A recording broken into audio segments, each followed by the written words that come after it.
Hello friends, welcome to our channel. Non stop breaking న్యూస్కి స్వాగతం.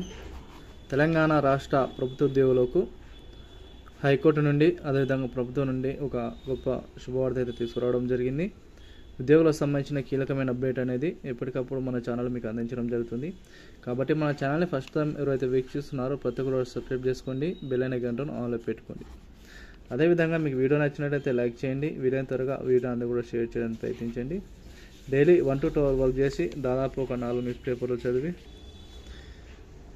మీకు ఎప్పటికప్పుడు వీడియోస్ అయితే అందించడం జరుగుతుంది. ఈ వివరాలను ఒకసారి పరిశీలించినట్లయితే ప్రభుత్వ ఉద్యోగులకు, పెన్షనర్లకు హైకోర్టు మద్దతు.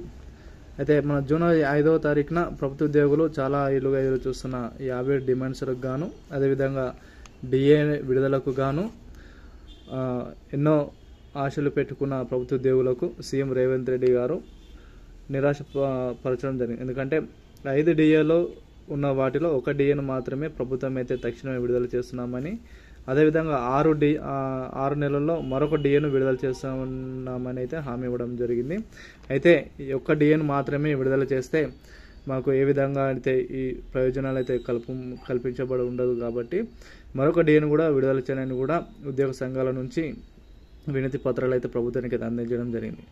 అయితే వీటిని హైకోర్టు దృష్ట్యా ప్రభుత్వ ఉద్యోగులు సందర్శించినప్పుడు హైకోర్టు అయితే కంపల్సరీగా ప్రభుత్వమే వారికి జీతాలు కానీ అదేవిధంగా పెన్షన్ కానీ ఇచ్చే బాధ్యత ప్రభుత్వానిదే. కాబట్టి కంపల్సరీగా మీరైతే త్వరలోనే పెన్షనర్లకు అదేవిధంగా ఉద్యోగులకు సంబంధించిన డిఎన్ఎస్ అలవెన్స్ ఏదైతే అవన్నీ ఉన్నాయో అవన్నీ కూడా తక్షణమే విడుదల చేయాలని కూడా పెన్షనర్లకు, ప్రభుత్వ ఉద్యోగులకు హైకోర్టు అయితే మద్దతు తెలిపే విధంగానైతే ఈ యొక్క సమాచారం. అదేవిధంగా త్వరలోనే వీటిపై నిర్ణయం తీసుకుని తొందరగానే సీఎం రేవంత్ రెడ్డి గారు మరి ఒక వారం రోజుల్లోనే వీటిపై కీలక నిర్ణయం తీసుకుని త్వరలోనే విధి విధానాలు ఖరారు చేసి మరో డిఏను కూడా విడుదల చేసే అవకాశాలు అయితే కనిపిస్తున్నాయి. వీడియో నచ్చినట్లయితే లైక్ చేయండి, షేర్ చేయండి.